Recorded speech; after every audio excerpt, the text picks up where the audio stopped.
He thought it was just a joke, a harmless demo match to flex his skills. But when he pointed across the mat and called out, "Hey, how about you want to show your little sister how it's done?"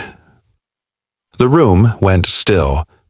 All eyes turned to the woman in the gray hoodie, quiet, soft-spoken, black, standing in the back corner of the dojo. She blinked once. Then she stepped forward. What happened next? It wasn't just a fight. It was a reckoning. And it didn't end with a punch. Before we step onto the mat with her, do me a favor. If you've ever seen someone underestimated because of how they look, because they're black, soft-spoken, or simply refuse to brag, hit that like button. Share this story with someone who needs to be reminded what true power sounds like even when it's silent. And if this kind of story speaks to you about justice, identity, and quiet strength, go ahead and subscribe. Because what you're about to hear might just change how you see silence. She only came to watch. That's what she told herself when she pulled into the parking lot, same as every Tuesday. Just drop off her sister, sit quietly in the back, scroll some emails. But fate doesn't always ask permission. That evening, under the harsh white lights of that dojo, someone mistook quiet for weak, and Zuri Thompson, the woman in the hoodie, had no choice but to answer with her silence. Let's start from the beginning. I come to this dojo every week. Never late, never early, never more than 2 minutes off. The car stops in the far eastern corner of the lot, the one spot that's always in the shade at sunset. My little sister Leah opens the door first. Her backpack bumps against the glass as she runs in, ponytail swinging to the left, feet always in the same worn red sneakers, and me. I walk behind her, quiet, never rushed, never calling attention to myself. I'm not a student. I'm not a parent like the others in this place. I'm just a sister, the one who does the pickup and drop-off. There's something about the Shinsei Martial Arts Center that always gives me chills. Not because it's cold, because it's too perfect. White lights, flat, merciless, a spotless blue mat, sounds repeat in a loop, bare feet on floor swipe, a strike through air thud, a hollow voice yay me. I once asked myself if this was a dojo or a lab. The only thing human here is the smell peppermint oil mixed with dried sweat. A scent that newcomers call fresh, but over time, it starts to feel artificial, like a lie dressed in eucalyptus. I always sit in the same spot, the bench beneath the wooden plaque carved with kanji, Shinjing Rushui, heart still as water. But every time I read it, I think of something else. The stiller the water, the deeper it runs. And the deeper it runs, the harder it is to see the bottom. I never saw the bottom of this dojo. I never understood why Leah loved this place so much, where everything is pre-scripted from how you stand, to how you bow, to how loud you're allowed to speak. Every class, I sat like a statue, didn't talk to the other parents, didn't clap when Leah did well, didn't interfere, because I used to think I was just an outsider. But little by little, I began to see, not through Leah's kicks, but through the eyes of the man in the crisp white guy. Every time he passed Leah, he didn't say a word, but his glance said enough. There is order here, but there is no fairness. I don't know why that day felt different. Maybe it was the way Leah bowed lower than usual. Maybe it was when a black boy missed a kick and I saw him laugh. That kind of laugh I'd never seen him give anyone else. Or maybe I'd just been silent too long. His name is Rick, Coach Rick, and if you asked any of the white parents here, they'd say, he's strict but very professional, a bit cold but super effective. My kid advanced way faster here than at the other dojos. I don't disagree. Rick is efficient, a black belt, tall, lean, always carries a polished wooden staff to demonstrate turning technique. Every step he takes lands with a controlled thump, thump, just loud enough to remind the room to stay quiet. His GI is never wrinkled, never damp with sweat, hair clipped sharp like he just walked out of an interview, and his eyes, oh, those eyes are what stay with me. Rick isn't aggressive. He doesn't yell. He doesn't use slurs. He doesn't nickname the black kids. He walks the line. Nobody could accuse Rick not with words. But his eyes told another story. When a white student messed up a technique, Rick's gaze tilted downward like watching a puppy learn to jump through a hoop. That gaze was patient. But when a black student made a mistake, it shifted. No words, no anger, just disdain. It didn't say you're bad, but it made you feel like you should apologize, just for being there. I saw it the first time when Leah tried a new hand combo. She was a bit off balance, step too slow. Rick said nothing, just glanced, just one glance. I knew that glance.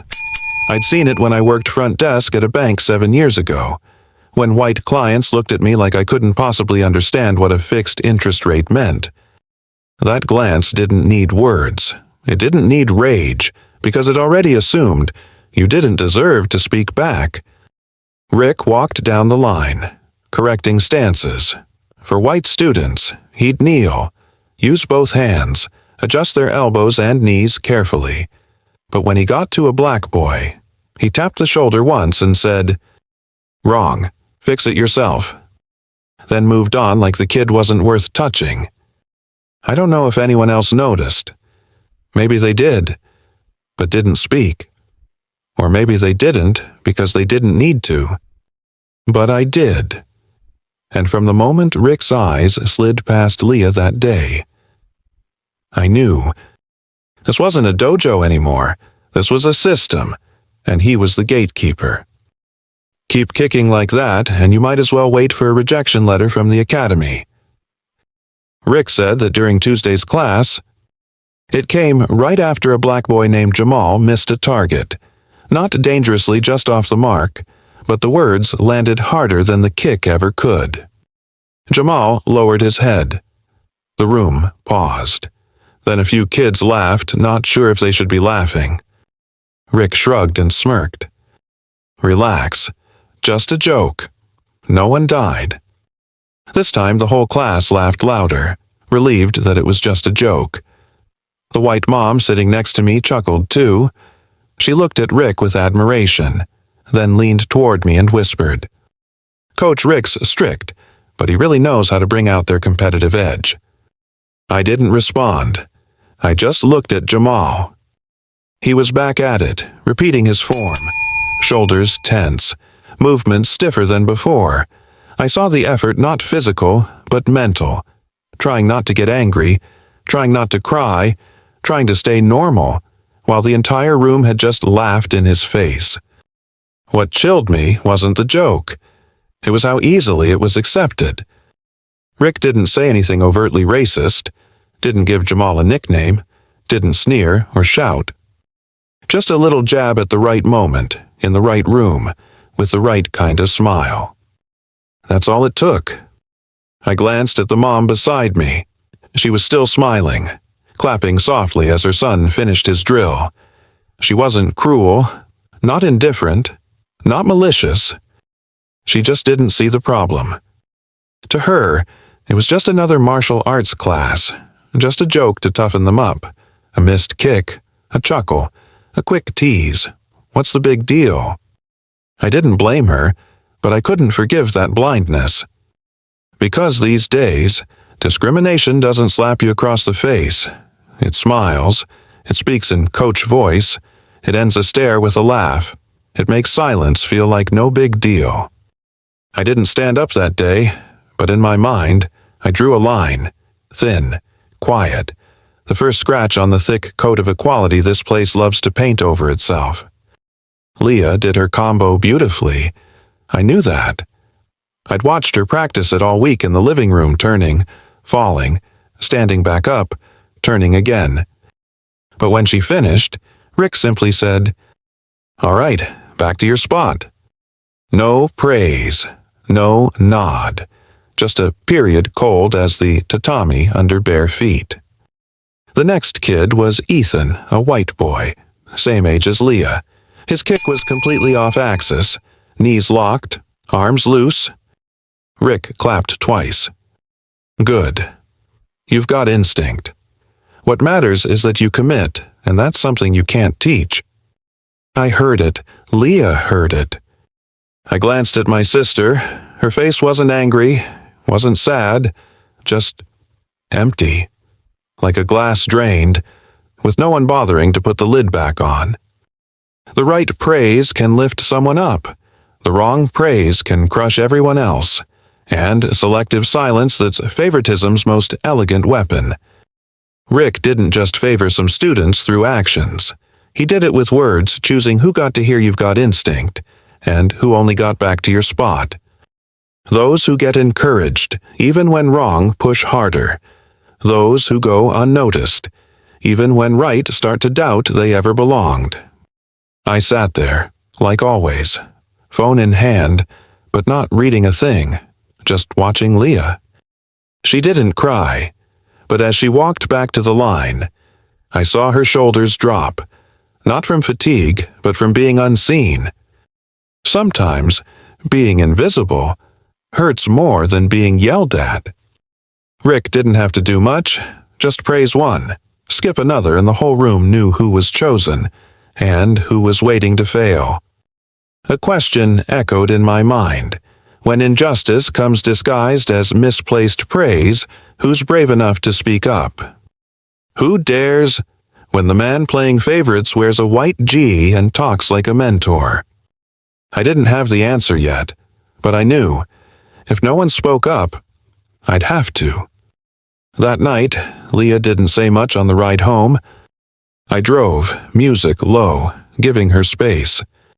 Usually, after class, Leah would talk my ear off about how Rick corrected this, how someone kicked wrong, who fell the funniest. But that night, nothing. It wasn't until we were almost home that she finally spoke soft, calm. Maybe I'm just not meant for martial arts. I looked over. Her face in the dashboard light wasn't sad. It looked like something had quietly stepped away inside her. Why do you think that I asked? She shrugged. I train a lot, but no one really sees it. I had no words. I just reached across and placed my hand on her shoulder, left it there the rest of the ride. What she said wasn't a complaint. It was a quiet request for permission to give up. A kind of silent compromise. If no one sees me, maybe I don't belong. That's not unfamiliar to us black folks. No one has to hit you anymore, but some places still make you ask for permission to exist. You have to be twice as good just to be called decent. You have to do double the work to get half the recognition. That night, after Leah fell asleep, I sat by her bed. Her face soft, even breath, unaware, still seemed to be asking, do I really belong here? Does anyone even see me? I didn't answer. I just stayed there until one thing became clear. If no one else speaks, I will. If silence is all they offer, girls like Leah, then I'll make sure that silence is the loudest thing they hear. Next Tuesday. The class started like always. Rick walked out in his pristine white gi, wooden staff in hand, eyes sweeping the room like he was scanning for dirt on a clean floor. Leah stood in line, eyes straight ahead, chin a little higher than usual. I noticed. She was trying not to think about last week, trying to prove to herself she belonged here, not because someone allowed it, but because she earned it. I sat in my usual seat, cold plastic chair, back against the wall, water bottle in hand, eyes flicking down to my phone out of habit like a ritual I didn't even believe in. Until Rick stopped mid-step, turned toward the parents section. Hey, looks like we've got someone special in class today. I looked up. Rick pointed right at me. Leah's big sister, back row. Who wants to see her on the mat for a minute? A beat of silence. Then a few kids chuckled. One boy called out, "Yeah, let's see where Leah gets it from." Some parents laughed too, not loud, not cruel, just that familiar tone of, "Oh, it's just for fun." I smiled. Softly. No teeth, no sarcasm, no reaction at all. Just shook my head like he'd asked if anyone wanted more cookies. Rick smirked, hands behind his back. Just teasing. She doesn't look like the jump on the mat type. But hey, if you ever want to try, I'm open. The class laughed louder this time. Rick went back to teaching like nothing happened. But I didn't laugh, because I know that kind of joke. I've heard it before at offices. When someone says, "A black girl in management bet the clients run for the door." Or at coffee shops, black folks drinking unsweetened milk. What, trying to stay black and healthy? They're always framed as harmless, but they aim right where they think your weakness lives. Rick didn't say I was weak, didn't call me scared, didn't ask me to step up. He just said enough to make the room believe I never would. I looked at Leah. She didn't laugh. She didn't speak, but her hands clenched like she was trying to hold on to something, or keep something from slipping out of her grasp. I said nothing, just nodded once. Rick's joke. It wasn't a joke. It was the opening move of a play he didn't know he was walking straight into. 2 days later, the dojo's social media posted a new flyer, simple poster, red font, bold and centered. Weekly motivation match Coach Rick to spar with a surprise guest, who'll be brave enough to represent the parents. Below that, they tagged me. No message, no heads up, no DM, just tagged me, in front of everyone. The post got nearly 80 likes. Parents left cheerful comments. Leah's sister. Right, can't wait. Stuff like this really pumps up the kids. Coach Rick. No one's beating him. No one asked if I agreed, because to them, I was just an extension of a joke, a side character with no right to say no. Leah looked at me, worried. You're not actually going to do it, right? I smiled. Do I have a choice? She bit her lip. They're not serious. It's just a joke. We don't have to prove anything. I rested my hand on her shoulder. I know, but sometimes we don't step up because we want to. We step up because there's nowhere left to step back to. Leah didn't answer. She just looked at me long and quiet, like someone who wasn't sure their sister was making the right move, but knew, deep down, she wasn't making the wrong one. That night, I reread the post. My heart didn't race. My hands didn't shake. I laughed, not at the event, but at the idea that motivating students meant turning a black woman into a prop for a fake fight. They didn't know. I've stood in cages, in front of crowds, taken punches that broke ribs, fainted on mats soaked with blood and sweat. Compared to that, Rick's little demo match was child's play. But I wasn't here to play. I didn't comment, didn't confirm, didn't decline. I just stayed silent and got ready. Because I knew Rick didn't want to fight. He wanted a lesson. He wanted to show students that some people were born to lose. So this time, I'd let him teach that. But he'd be the one learning. Tuesday, the dojo was packed. Extra chairs. Kids squeezed closer on the floor. A handwritten sign near the door read, "Demo match Coach Rick versus guest parent, 5:20 p.m. sharp." No name. Just guest parent. Like I didn't exist. Like I was just something to step over. A plot device so everyone else could leave class feeling stronger. I showed up on time. No geek. No gym wear. Just a gray crewneck tee, dark joggers, and my hair tied back. No gear. No mask. Just the truth. Leah stood beside me, scanning the room. She tugged my sleeve. They're all staring. They think you're the one here to get beat. I bent down and whispered, "Let them think. They'll know when it's time to stop thinking." Rick entered from the main floor, wooden staff in hand, crisp like it had just been ironed. He walked out with a swagger that said he'd already won. "Thanks for coming. Zuri, this'll be quick." He turned to the class, grinning. "Today's lesson, know your limits." A few parents laughed. A few kids giggled behind their hands. Rick was in peak performance mode, acting in a one-man play he thought he was directing. I stepped onto the mat slowly. No words, no bow, no salute. I just stood spine straight, shoulders relaxed, eyes locked on his. And that silence, that complete stillness, was what made the entire dojo go quiet. A parent behind me whispered, "She's not scared." Another replied, "She looks nervous.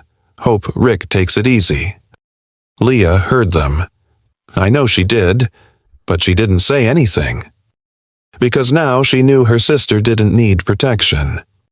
Rick bowed traditional form. I bowed back short, sharp.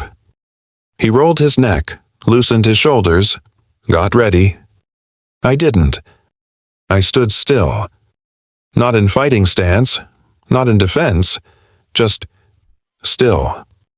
Like someone who already knew how this would end and was giving the other person time to walk into it themselves. Leah stood in the corner. I glanced her way. And for the first time, she didn't look scared. Not because she was sure I'd win, but because she'd finally started to believe in silence. Rick stepped forward. His staff tapped the floor. Thud. He grinned. "Relax. It's just a friendly demo. I won't go hard." I shrugged, calm. "Me neither." And in that exact moment, no threats, no trembling, no need to match his energy. The whole dojo began to understand. This wasn't the fight they expected. There would be no winner. Just one person teaching, and one person about to learn the hard way. The first kick from Rick sliced through the air fast, precise, dripping with confidence and disdain. I didn't block. I only tilted my head, sidestepped half a step. No wobble, no retreat, just quietly stepping out of where he expected me to be. The second came lower, a roundhouse. I twisted my hips, letting the breeze from his foot brush past me, cold as a winter sigh. Rick said nothing. No smile now. He kept going axe kicks, hook kicks, front kicks, all textbook perfect, showcasing discipline and technique. But none landed. I just shifted shoulders, leaned, stepped lightly as though walking across a puddle without disturbing a drop. I didn't counter. I didn't build distance. I simply existed everywhere, except where the kicks aimed. The dojo's atmosphere shifted. Laughter had vanished. No one spoke. No one moved. Just the whoosh of missed kicks and the sound of my steps, light as paper gliding across a table.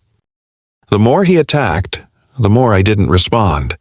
No strikes, no expressions, just quiet evasion water parting around stones. And it was that very lack of retaliation that thickened the tension in the room, because people began to realize this wasn't avoidance born of fear. This was someone capable of striking but choosing not to. I glanced at Leah. Her hands had unclenched. Her eyes widened.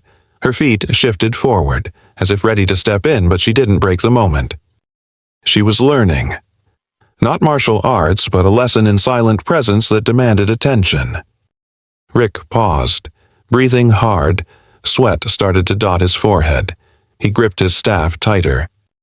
"Nice dodging," he growled, "but dodge forever and you'll never fight." I didn't reply, no need. I knew what broke him wasn't being hit. It was being unable to reach me, despite unleashing every skill he'd learned. When a man can no longer control a fight, he started. He fights out of frustration, not purpose. That's when I realized I had started controlling this match, without landing a single blow. Rick began to attack faster. No more pauses. No more composure. His rhythm hastened as if he feared losing control. I saw it clearly. The fifth kick flew too high. The sixth retracted too quickly. The seventh didn't aim. It was instinctual attacking out of anxiety, not strategy. I still didn't strike. I just pivoted, sidestepped, sank my hips, letting each attack fall into emptiness, never touching me, never applying pressure, just making each kick miss by inches. And the dojo collectively missed alongside him. I heard chairs creak, a cough, a parent flipping their phone not to film, but to watch closely. Rick was no longer the confident instructor. He was a man seeking validation in a room now full of doubt. Leah stepped closer at the edge of the mat, eyes fixed on me. Then she whispered, barely audible, "You know martial arts, right?" I didn't look back. I just answered, "I know how, not to use it." I wasn't preaching. I was teaching Leah. When someone demands you prove your worth, sometimes the strongest response is no response. Rick lowered his staff, panting. His GI glistened with sweat. He forced a smile, thin facade, trying to hold on to the role of trainer in control. "Okay, good movement," he conceded, "but dodging forever doesn't win fights." I didn't speak. This room once laughed at lines like that, but now, laughter couldn't find its way out. I heard someone whisper behind me, "She hasn't touched him once, has she?" Another voice, softer. "Yeah, and look, Rick's actually worn out." I stood there, still no strike, still undefeated. But the energy in the room began to collapse, breaking the illusion that only the man in white gi could lead. And Rick, the man who thought he was performing, was now being judged by a crowd suddenly too awake to his performance. He spun, mustering force. I heard the wind as he launched a high spinning kick, the trademark finisher he used in every demo, flashy, confident, powerful, but controlled. But this time, I saw his control slip. Not because the kick was miscalculated, but because it was fueled by anger he hadn't realized he'd carried. I half-stepped to the right. His heel swept past me too close to be comfortable, but still not landing. I didn't defend, didn't tense up. I simply stood calm, and before his foot returned to the mat, I reached out. No punch, no block. Just a light touch on his ankle, feather soft like closing a door without a sound. And that was enough. Rick lost balance. His body wavered in mid-spin, center of gravity gone, foot searching for floor. In that silent moment, he toppled as if gravity realized he didn't belong in his pose. Without cry, without resistance. Just falling. Thud. His back hit the mat, echoing like a slow bell, punctuating the hush that had fallen over the training hall. No one laughed, no one spoke, no one clapped. The dojo felt frozen. Rick lay on his side, hand bracing the floor, head turned to me. His eyes were no longer mocking, no longer Coach Rick. They were the eyes of a man trying to understand what had happened and unable to blame anyone else. I didn't step forward. I didn't extend a hand. Nor did I step back, as though I'd won. I just stood tall, breathing evenly. The edge of my gray tee fluttered softly in the aircon breeze. I felt no triumph. I wasn't relieved. I was simply right. Leah still stood in place. I looked at her. She looked at me. We'd never been closer nor more aware of the weight in that space between us. Because she knew. My sister didn't strike to win. She struck just once enough to make him face his own defeat. A student murmured. She only touched him once. Another voice. Was that enough to knock him down? a parent quietly asked. "Who is she?" I heard it all, but I didn't answer, because that question wasn't for me. It was for them to answer about the assumptions they'd made, the disdain they'd cloaked as humor, and their own blindness to what was really happening. Rick remained seated on the floor. He braced himself with one hand on his hip, as if trying to rise, but his knee didn't obey. Not from pain, but from something heavier than the fall, the collapse of his belief in his role, his power, his invincibility. No one helped him up. No one stepped forward. Every gaze turned toward me not with doubt, nor pity, but with curiosity. A high school student named Kenny, he'd been scolded by Rick for low kicks, held his phone hidden behind his shirt. I saw him swipe to open his browser, then whispered to a friend. Midnight. Links. Her name's Zuri. Just search it. Within 10 seconds, I heard a sharp intake of breath. Oh my God! That wasn't addressed to me. It was directed at the whole room, and no one asked. What they just fell quieter. Keyboard clicks spread like a fire through dry grass. A mother rummaged in her bag for her phone. A father checked his watch to search faster. A kid raised an iPad, as if trying to confirm the impossible. Then a voice whispered verdict-like. She's a 3-time MMA champion in Asia. Underground League. Real name Zuri Okoye. Alias Midnight Lynx. No one laughed. Another kid stared at me, then mumbled, "Mom, I thought she was just the girl who brings Leah to class." Leah stood there, her eyes fixed on me. She didn't Google anything. She didn't speak a word. But her gaze, it changed. Not confused or shocked, but respectful, and pained like she'd just grasped a chapter she thought she'd already read. I looked at her. No smile, no nod, just a quiet, confirming look. Yes, that's me, but I never told anyone, because I thought that name was gone. My name now is Zuri Thompson. I buried Okoye where no one could find it except memories and Google. But the truth is, I didn't vanish. I just chose silence, until someone needed that silence to speak loudly enough. That day, it was raining hard, Bangkok September-level rain heavy, slanted, bone-deep damp. It was the biggest fight of my life, regional underground finals in Asia. 16 fighters, 8 elimination bouts, and there I was standing in the octagon cage, taped fists, head bowed, breathing steady. The stands weren't full but noisy. Midnight Lynx roared like tribal drums, not because I was famous, but because they knew I was dangerous. Just before I stepped into the cage, my phone buzzed. Caller ID Marcus. My brother, the one who pressed cloth on my bleeding forehead after my first loss, the one who wrote on my hoodie, "My sister may not be the best, but she never quits." "Sis, I'm coming. Running late, but I'll scream the loudest. Don't start without me." I smiled. It's finals. Bro. Late fans don't reschedule matches. He laughed, then hung up. That was the last call. He never arrived. The rental car hydroplaned on an oil-slick road, crash-exploded fuel tank. I got the news while tightening my left hand wrap. My coach burst into the locker room pale-faced. No one said it clearly. I didn't ask.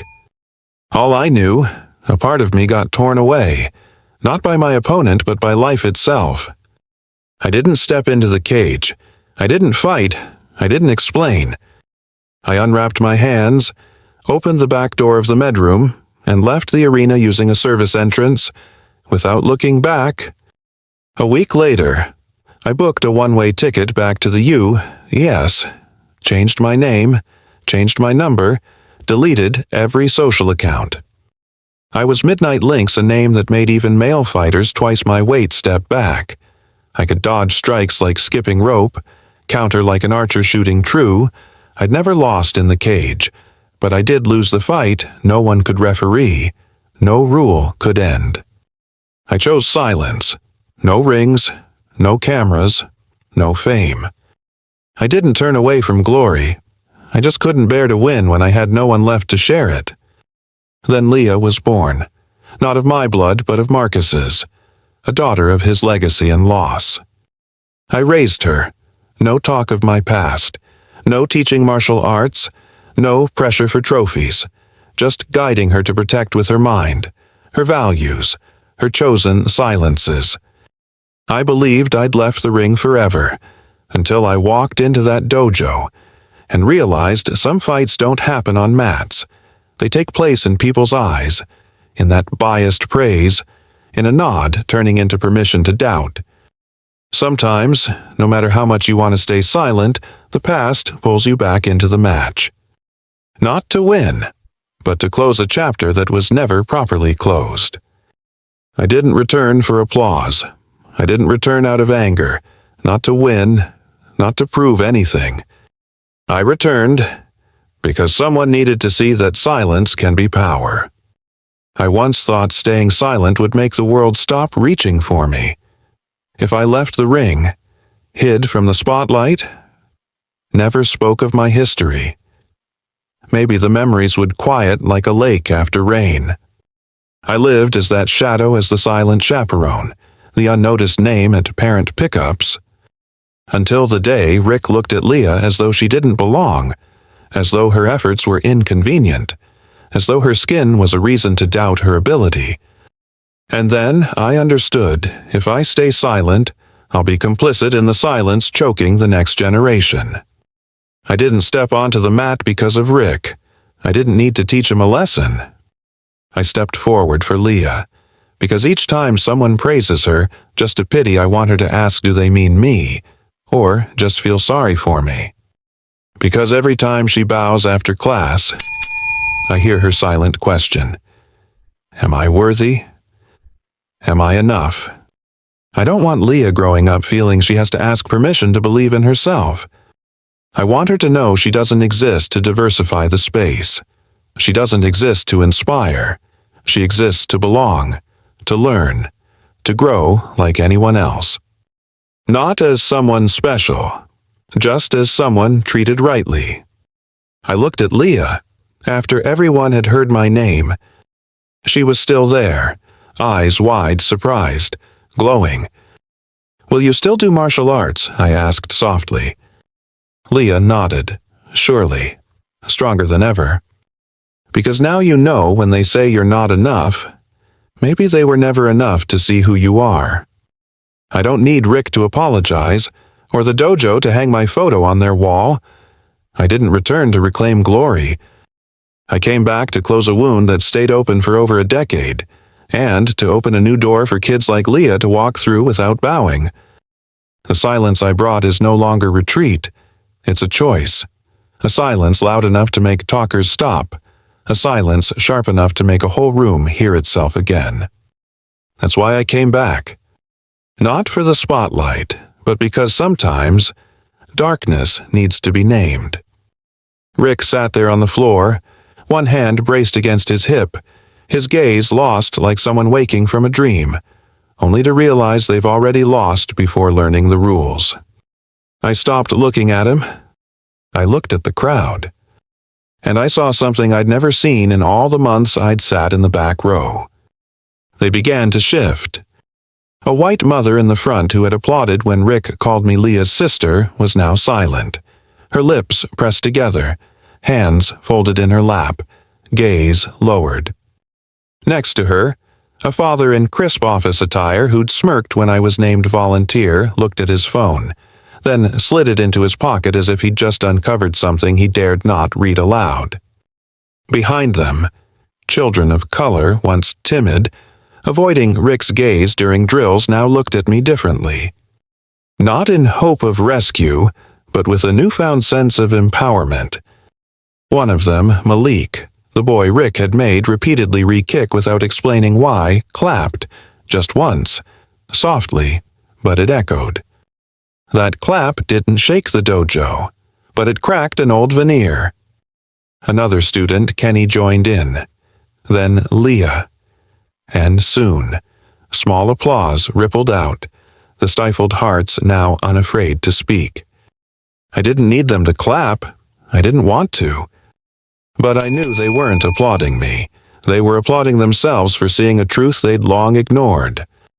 The dojo atmosphere shifted like an unexpected season change. This wasn't a demo match anymore. No one saw Rick as the teacher.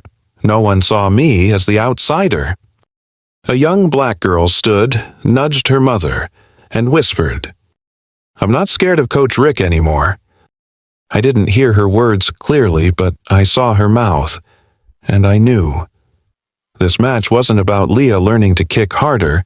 It was about children no longer needing silent validation to be recognized.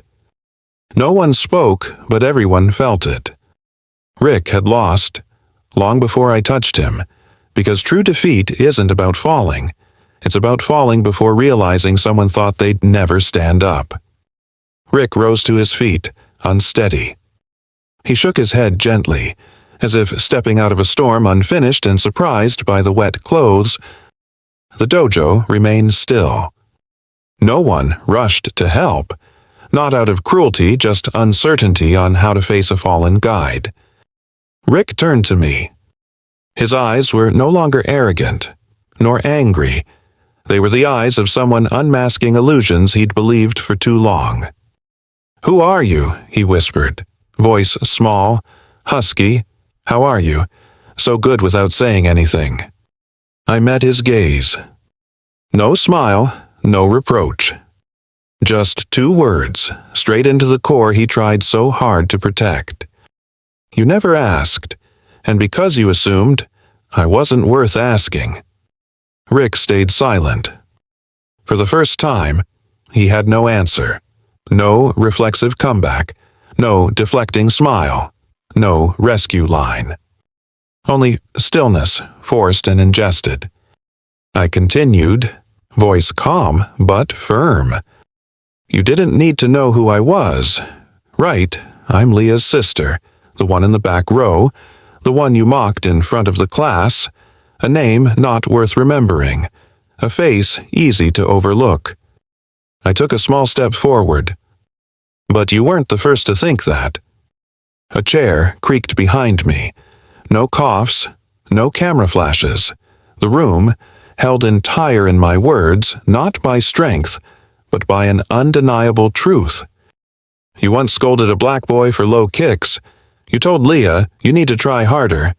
You said to me, 'Don't worry, this is just a demo for fun.'" I paused, inhaled. "But the truth is, I've been standing up for a long time. You just never saw it." Rick lowered his head. I saw his shoulders tighten, not from fatigue, but from realization. This is not something he could fix with technique. He couldn't deny it with, "I didn't mean anything by it," and he couldn't justify it with, "I was just trying to motivate them." I didn't step up to see you lose. I said, "Final." I stepped up because I refused to let Leah grow up thinking she must be allowed by someone like you to believe in herself. Rick lifted his head, this time. His eyes were not panicked. They were ashamed.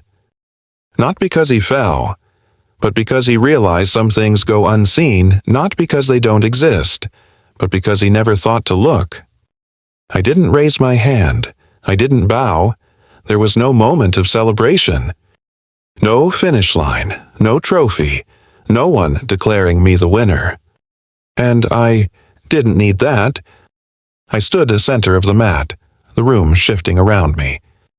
Rick still several feet away, wordless, rooted, but his gaze no longer above me had become even. Because he knew he didn't lose, because he fell. He lost the moment he believed he controlled a game built with someone else's rules.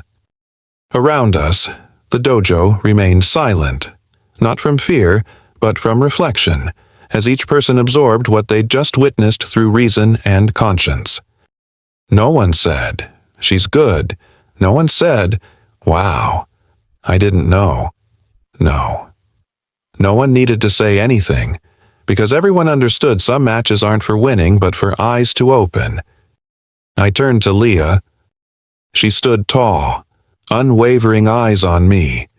Her expression wasn't joy or triumph, just a gaze full of calm and newfound maturity. I walked toward her. No one blocked me. No one stepped in between. Leah took my hand. I squeezed it gently. No words needed, none left unspoken. Rick spoke behind me, not loud, not clear, not authoritative as before, but soft, more like someone reading back to himself. I never thought it would go like this. I turned back, looked into his eyes one last time on that afternoon. Because you believed you controlled everything, but you didn't realize control built on fear eventually crumbles.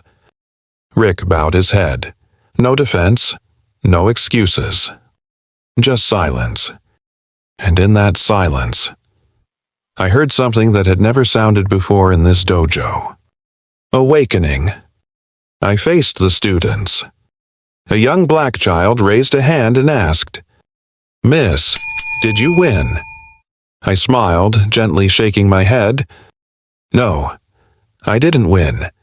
Because some fights are not about winning.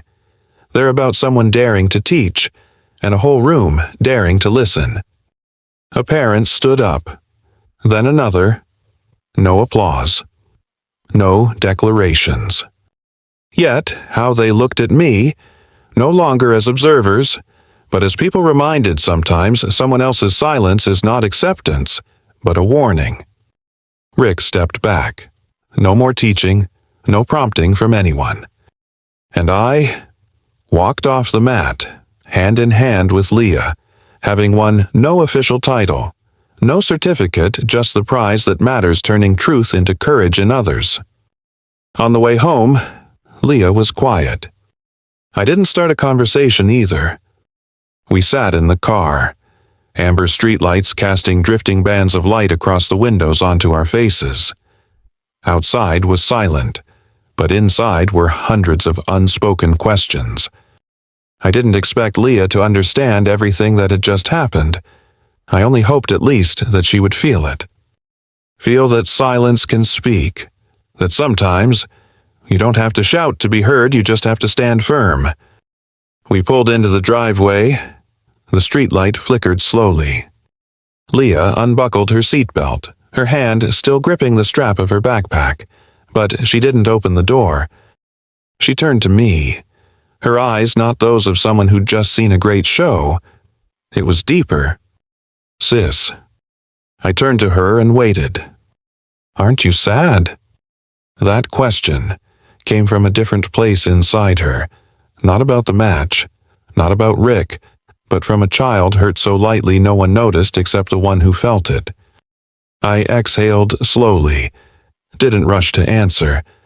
This question deserved honesty. "I'm sad," I said. "I've been sad since the day you and I first walked into that dojo. Sad to see you kick well with no praise.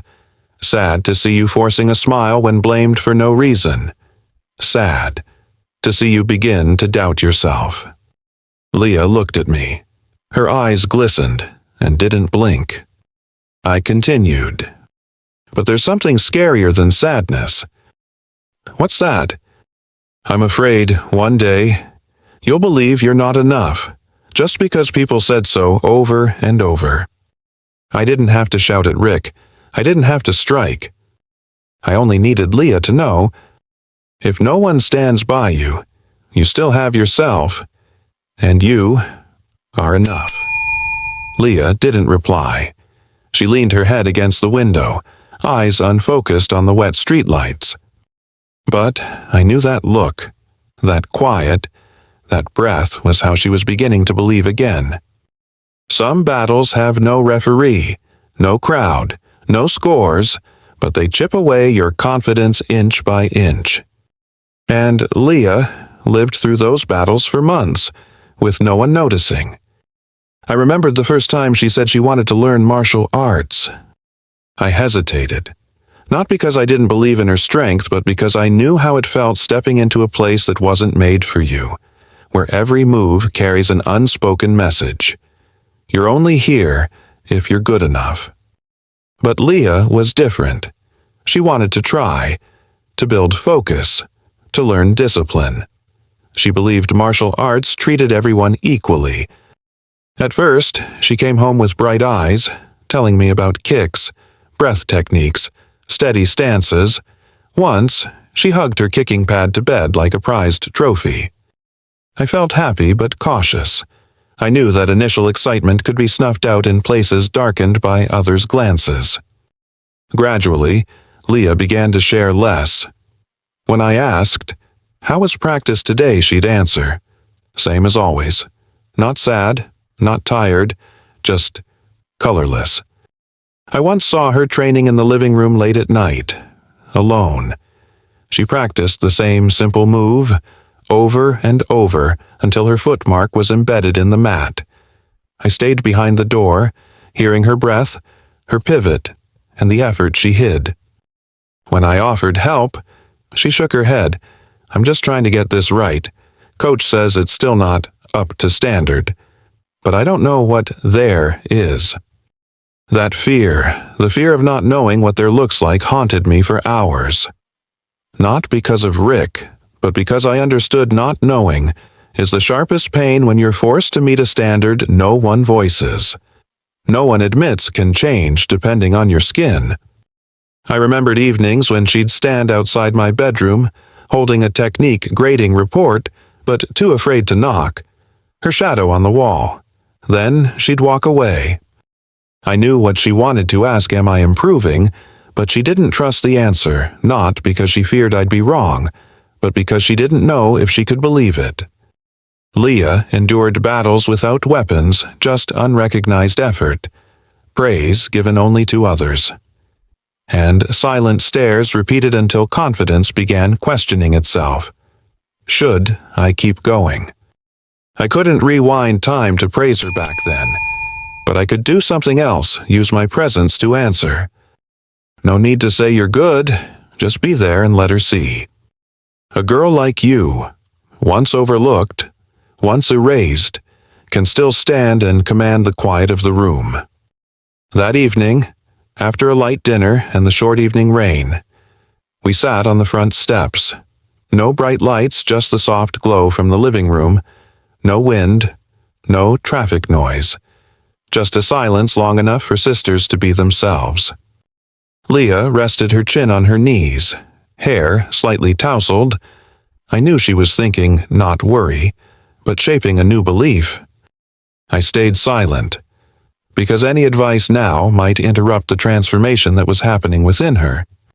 After a while, she asked, "Do you plan to go back to the mat?" I shook my head. "No, I left that place a long time ago." "But what if someone keeps disrespecting you? What then?" I looked into her eyes. "I don't live to fight every slight. I live to protect what deserves protection. And today, it's you." Leah stayed quiet. A breeze lifted her hair, revealing soft ears and marks on her skin from wearing a mask all day. "Will you always be there for me?" she asked. That was more than a question, it was a child's unspoken fear, the fear of being left alone in systems that don't see you. I didn't say yes. I didn't promise forever. I only said, "I won't promise I'll always be there, but I promise whenever someone tries to erase you, you'll remember that moment I stepped onto the mat, and I simply touched lightly enough to make the world pause." Leah looked at me, tears glistening, but didn't cry. She didn't hug me right away, just nodded gently, as if accepting an invisible gift a memory meant to shield her. I didn't need to teach her more moves. I didn't need to tell her again she's strong, worthy, valued. I just needed to give her a scene, a memory, an image she'd carry forever, every time someone tried to erase her from her own story. I know there will be other Ricks, other rooms, other mocking voices. But Leah now has a silent fire inside her, a warmth no one can extinguish unless given permission. She leaned closer. We said nothing more. We watched the quiet road ahead, streetlight reflections dancing on wet asphalt. "Sis," Leah spoke after a long pause. "Yeah. If you hadn't touched Coach Rick's foot that day, everyone would still think you won." I smiled. "I know. But sometimes, to make them truly understand, you let them fall themselves." The next class happened exactly as scheduled. Tuesday evening, 6 o'clock. The dojo floor was clean, crisp and white, the air still and quiet before class began. But something had changed. Rick entered the room. No wooden staff in hand, no confident strides. He paused in the center, didn't adjust anyone's stance or ask who had memorized which pattern. He just looked at the students one by one. No one laughed. No one dared to joke. Rick took a deep breath, his voice steady, calm but not arrogant. "From now on, every student here will be judged fairly. Not because someone said you're good, not because your kick looks pretty, but because you deserve to have your value seen." No applause, no nods of agreement. But in the eyes of several students of color, there was something like relief. And in the eyes of white students, focus for the first time, not from fear, but respect. Rick didn't mention the match. He didn't mention me. No excuses. No pretending nothing happened. He just changed how he stood before the class. Not above it. Less controlling. Less using his gaze to sort the group. Malik went through his old routine again. Rick corrected his posture gently, patiently. Another white student made a mistake, and Rick still asked him to fix his form. No more biased praise. No more comparisons. The dojo's atmosphere that day wasn't exactly lighter, but it felt real, like old paint peeling away to let the wood beneath finally breathe. Leah stood at the back. When it was her turn, Rick didn't praise, he didn't scold. He simply nodded and said, "Clear, balanced, good." 3 words enough to see her step back with shoulders straighter. In the room's corner, I sat like any other class. No one pointed at me or cracked a joke. No one patted me on the back saying, "Leah's sister's still loyal, huh?" Just silence that knew how to step back. I didn't accept the assistant instructor offer, though someone suggested it. After the first lesson back, a parent came over with a kind smile. "Zuri, if you taught here, this dojo would rise immediately." I thanked them, softly, but declined. I didn't sign the parent volunteer sheet, didn't ask Rick if he needed help, didn't drop my number in the parent group chat. I returned to my original role, the carpool sister, but one thing didn't return: how they looked at me. When Leah and I walked in next week, no one avoided my gaze. Some parents nodded gently. A student greeted me like a coach. No one called me Leah's sister anymore. No one waved with that "hey" sitting in the back vibe. There were just looks, respectful but humble, acknowledging but not fawning. And that was enough. Leah didn't need anyone to defend her now. She stepped into class understanding her place, not because someone gave it to her, but because she took it by standing still and looking straight. Rick didn't speak to me after the demonstration. I didn't initiate either. I didn't need an apology. I didn't want to thank you for what should have just been right. We passed each other twice in the hallway, just nodded, nothing more, nothing less. And I knew that was enough. I don't want to be the center of attention. I've been there many times. I've been cheered, carried by applause, but I've also stood alone, in a full gym, feeling invisible. So I understand not everyone needs the spotlight, but respect must be present everywhere. I never tell anyone I used to be Midnight Lynx. I don't bring up my achievements. I don't lead Leah back into my past for her glory. I just walk her into class, remind her to bring enough water to always warm up her wrist before a kick. No one hangs my picture in the dojo. No one writes Student of the Month about me. No recap videos about the match that changed everything. I don't need that. Because what I leave behind isn't on the wall. It's in how everyone walks into the dojo from now on. In the eyes of kids who were once afraid, now standing tall on the mat. I quietly walk out of the room where I once stood firm without throwing a punch. No one walks me out. No one shouts my name. Just Leah by my side, and inside me a breath's weight of something. Fairness returned to its place. I don't tell anyone about my past. I don't go on podcasts. No one writes Black Woman Who Rose in Silence. I go to work. I wash dishes. I straighten Leah's GI every Monday night. I live like everyone else. And I like it that way. Because some victories don't need recognition. They just need to leave a mark, not on a scoreboard, but on the moral axis of a room that was once tipped. Sometimes I think of Marcus, my brother, the one who screamed my name from the stands, calling me Midnight Lynx not because I was fast, but because I never gave up. If he were alive, he'd laugh seeing me dodge blows without throwing any back. He'd say, "If you hit TikTok, you'd go viral. Everyone would think you were just a housewife who can't fight. Then you drop the silent knockout." I would laugh, and then be quiet. Because he'd be right. Silence is a language, a weapon, a counterstrike. I didn't return to the dojo to prove who was right or wrong.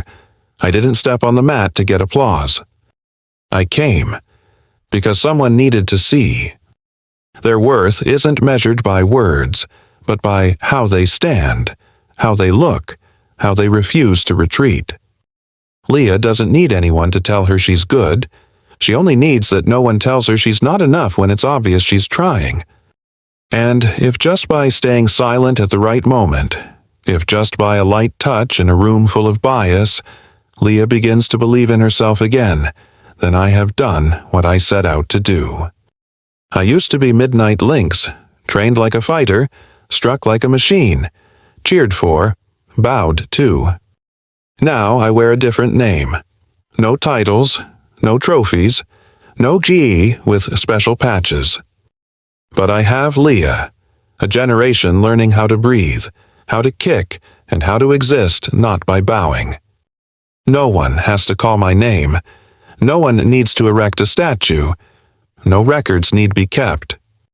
Just remember. I don't need fame. I need justice. And if justice doesn't speak, I will remain silent. Long enough, until they have no choice but to listen. If this story touched your heart, make sure to like, share, and subscribe. Every click helps us bring more powerful stories of empathy, justice, and silent strength to life. Your support is what fuels this journey. Let's keep standing together and rising higher, one story at a time. Stay safe and inspired.